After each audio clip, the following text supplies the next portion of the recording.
আসসালামু আলাইকুম। আমি আজকে দুপুরে রান্না করব চিকেন বিরিয়ানি। তো এখানে আমি মুরগির মাংসটাকে খুবই সুন্দরভাবে ধুয়ে নিছি। তো এখানে একটাই পুরো বড় পিস রেখেছি, আর বাদ বাকিগুলো এইভাবে রেগুলার কাটের চেয়ে একটু বড় রেখেছি। তো এই যেভাবে। তো এখন আমি এটাকে মাখিয়ে রাখবো 20 মিনিটের মতন। তো এখানে দিয়ে দিচ্ছি আদা রসুন বাটা। আমি আজকে খুবই লাইট মশলায় রান্না করব। এটা হচ্ছে টক দই, আমি ফেটিয়ে রেখেছিলাম। এখানে হচ্ছে ধনিয়া গুঁড়ার পরিমাণটা অল্প নিয়েছি, জিরা গুঁড়া, শুকনো মরিচ আর লবণ। আর এটা হচ্ছে বিরিয়ানি মশলা, রেডিমিক্স যে রেডি বিরিয়ানি মশলা থাকে সেটা। তো এখানে আমি 2 প্যাকেট দিয়েছি। যেহেতু মাংসর পরিমাণও বেশি, মাংসর পরিমাণ আছে 2 কেজির একটু বেশি, আর চালও দিয়েছি অনেক 1 কেজি মতন। তো এখন আমি সব কিছু মশলা একত্রে ভালোভাবে মিশিয়ে রাখবো। তো এদিক দিয়ে মাংসটা আমার ম্যারিনেট করা থাকুক, আমি ওদিকে পেঁয়াজ বেরেস্তাটা করে নেব। এখন আমি তেল দিয়ে দেব, সাদা তেল, বেশ অনেকটা পরিমাণে।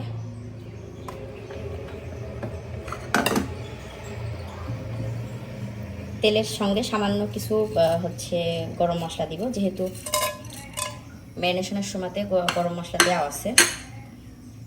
আর সাথে দিয়ে দেব পেঁয়াজ।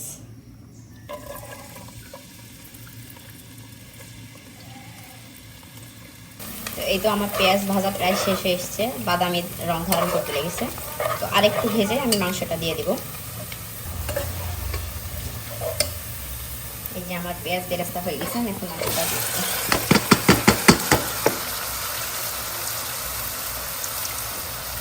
সামান্য এই বোলটা ধুয়ে একটু পানি দিব, যেহেতু মশলাটা অনেক ড্রাই হয়ে যাচ্ছে। আমি টকের পরিমাণও কম দিয়েছি।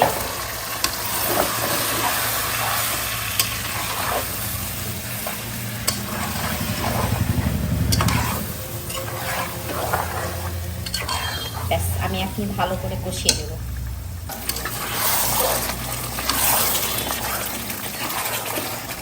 এখানে কয়েকটা কাঁচা মরিচ দিব, যাতে করে সামান্য একটু বোটটা চিড়ে দিয়েছি। কাঁচা মরিচের ঝাল হালকা বের হবে, একটু ফ্লেভারটাও সুন্দর হবে।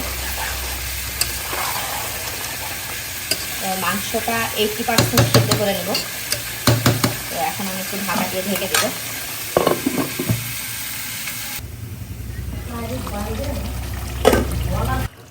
এই যে আমার মাংস অলমোস্ট কমপ্লিট।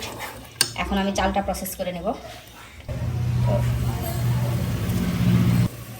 এবার এখানে আমি একটু সাদা তেলে সামান্য পরিমাণে একটু পেঁয়াজ দিয়ে দেব।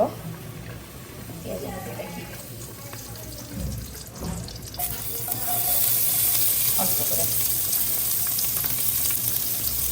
আমি এখানে সামান্য পরিমাণে একটু গাওয়া ঘি দিয়ে দেবো। আমি রান্নার শেষেও দিব, কিন্তু পোলায় চালটা ভাজার সময় একটু ঘি দিলে এর স্মেলটা খুব সুন্দর লাগে। তো আমি বেশি এটাকে কালো করবো না।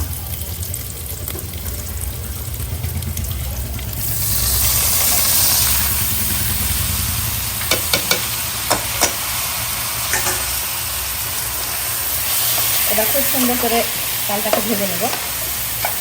পোলাও বিরিয়ানিটা হচ্ছে আমি যে মাংস কষালাম, মাংসের ভিতরে চালটা ঢেলে দিয়ে রান্না করলেও হতো, কিন্তু ওইটাতে মানে ভাতটা অতটা ঝরঝরা হয় না।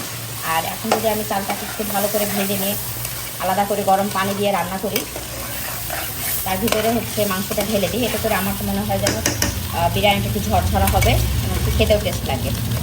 আর যেহেতু গরম পড়ছে প্রচণ্ড, তো আমি এই বিরিয়ানিটা খুবই লাইট রান্না করার চেষ্টা করেছি, যে বাদাম বাটা, কাজু কিশমিশ এগুলো আমি দিইনি, মানে খুবই অল্প মশলাতে রান্না করছি, যতটুকু না দিলেই না। তো আমার চালটা ভাজা হয়ে গেছে। আমি পোলাও চালটা এমনভাবে ভাজলাম যেমনভাবে পোলাও রান্না করলে ভাজি, সেইভাবে। তো কখন বুঝবেন যে চালটা ভাজা হয়ে গেছে? যখন দেখবেন যে চালটা ঝরঝরা বা পটপট করছে, তো তখন এই যে আমার চালটা কিন্তু যে একটার সাথে একটা লেগে থাকছে এমনটা না। তো এরকমভাবে ভাজলে হচ্ছে বিরিয়ানি বলেন বা পোলাও খুবই ঝরঝরা হয়। তো আমি এখন পানি দিয়ে দিব। তো আমি যে কাপে চালটা ধোয়ার সময় মেপে নিয়েছিলাম, সেই কাপের 4 কাপ পানি দেবো। এই যেটা বড় কাপে নিয়েছিলাম। তো আমার কাছে হচ্ছে ফ্রেশ জাফরান ছিল, তো আমি জাফরান আর হচ্ছে দুধ তো একসঙ্গে আমি হচ্ছে কি যে এই যে গুলিয়ে নিয়েছিলাম, তো দিয়ে দিলাম। জাফরান দিলে কালারটা বেশ একটু ইয়েলো ইয়েলো ভালো লাগে।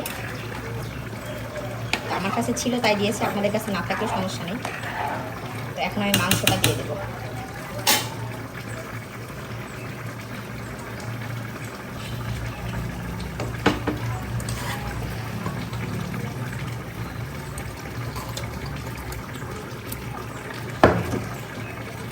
এই তো আমি সব মাংস ঢেলে দিয়েছি, এখন এটাকে ভালো করে মিক্সড করে নেব।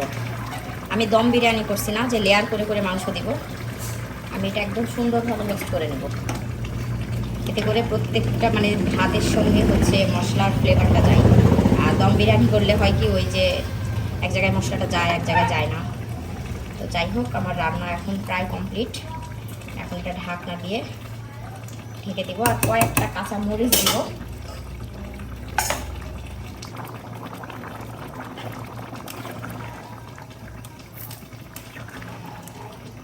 আমার পাতিলটা মনে হয় একটু ছোট হয়ে গেছে, তো আমি একটু লবণটা চেক করে নেব, ব্যাস তারপরে ঢাকনা দিয়ে দেবো। এই যে রান্না শেষ, এখন আমি ঢাকা দিয়ে 5 মিনিট লো আছে চুলাতে বসিয়ে রাখবো। Then complete.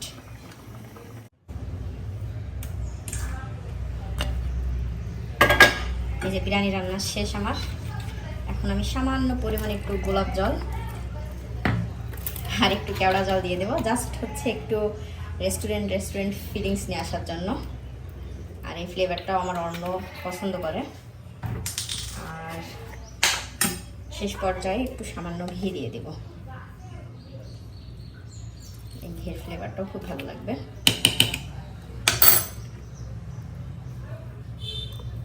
তো এই যে আমার বিরিয়ানি কমপ্লিট, খুব সুন্দরভাবে হয়ে গেছে। এখন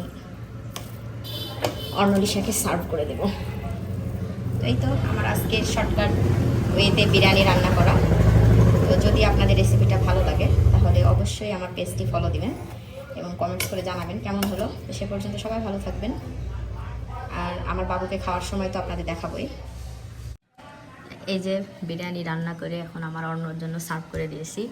এখন অর্ণ খেয়ে রিভিউ দেবে। নাও খাওয়াবো। একটু বিরিয়ানির এই মাংস উঠাই নাও। অনেকদিন পরে চিকেন বিরিয়ানি করলাম না বাবু? জি। খেতে কেমন লাগছে? আমার আম্মুর হাতে রান্না তো পৃথিবীর সেরা রান্না। ওরে বাবারে, তাই? এদিকে একটু তাকাও। খুব মজা হয়েছে না? আচ্ছা, তো খাও।